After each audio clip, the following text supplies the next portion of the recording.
literally my whole life was overflowing. It was full.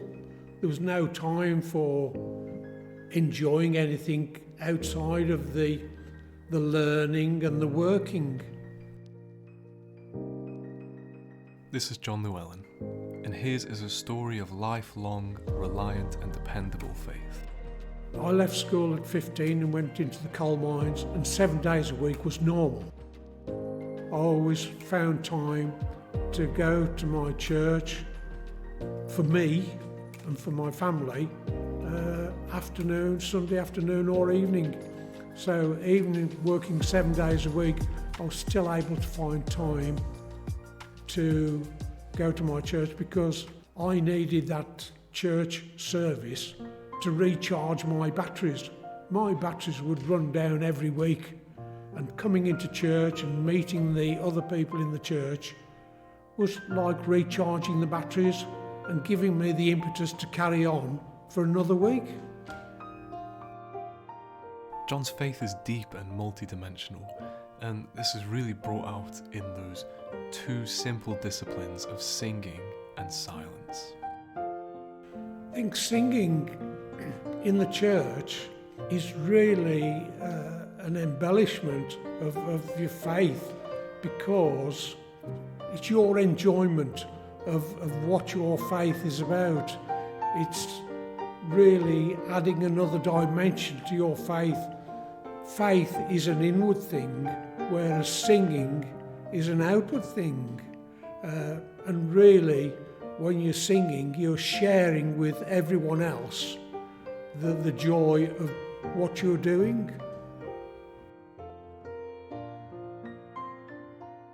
Silence in worship, and in church in particular, is about coming closer to God, coming closer to your faith, another dimension of your faith. We all tend to rattle off our prayers and beg and ask when we need help, and then forget about our faith while we're busy. But in the quietness, you can let your faith take over and allow God's way to influence you. And it's only through the quietness, through the real quietness, through the giving him space to come into your life that you really can enjoy and understand that. I feel that my faith goes back a long way to my early 30s, when I was fortunate enough to be sent by the vicar at this church here at that time to a weekend course, and we were asked about the resurrection. Straight question: did we believe in the resurrection?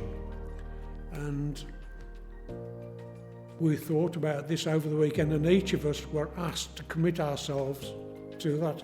And although I considered myself a Christian for years prior to that, that question really went down to the basis of everything in my faith. And because of that question, and because of the response, and because of the involvement at that church weekend, the resurrection came to mean a lot more in my faith, and an everyday part of my faith. John mentioned in passing that this year would be his 60th wedding anniversary, and I just had to find out more of that story.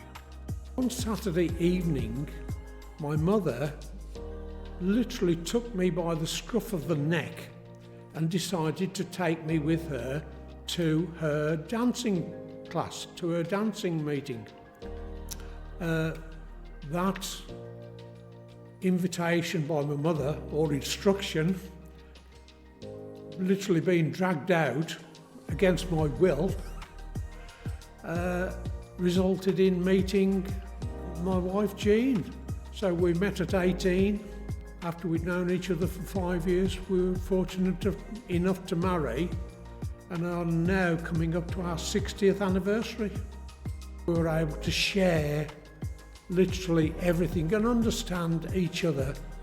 So our whole married life, that's 60 years, has been based on our joint combined faith.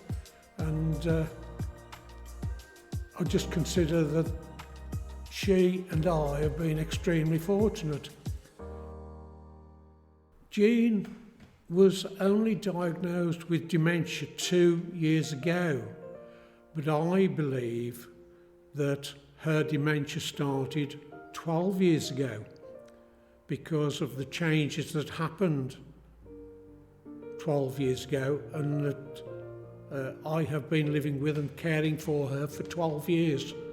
She virtually switched off, and we didn't know it was dementia until it was confirmed 2 years ago. But for me, it's been 12 years of caring and gradually seeing the deterioration which happens with dementia. So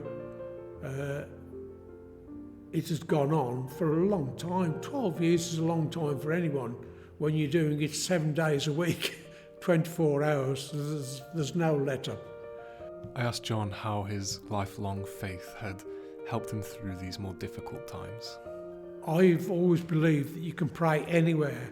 I've prayed when I've been driving up motorways because my work took me all over the UK. I've prayed when I've been in coal mines underground. I've prayed when I've been on holiday. And one of the features of my faith is that whenever I'm on holiday, I always make a point. The first thing I do when I arrive is find out where the local church is, what time the services are, so that come Sunday morning I can fulfil my communion commitments and enjoy a Sunday morning communion before I enjoy the rest of the holiday. So enjoying the communion, which has been probably the highlight of my church faith, has always been a part of my faith through my whole life, and I feel privileged that that faith, that understanding has never left me and it's never been in doubt. So even when bad things happen, you just sit back, take stock and realise that, you know, you're not in charge, he's in charge, and as long as he's in charge, we can cope.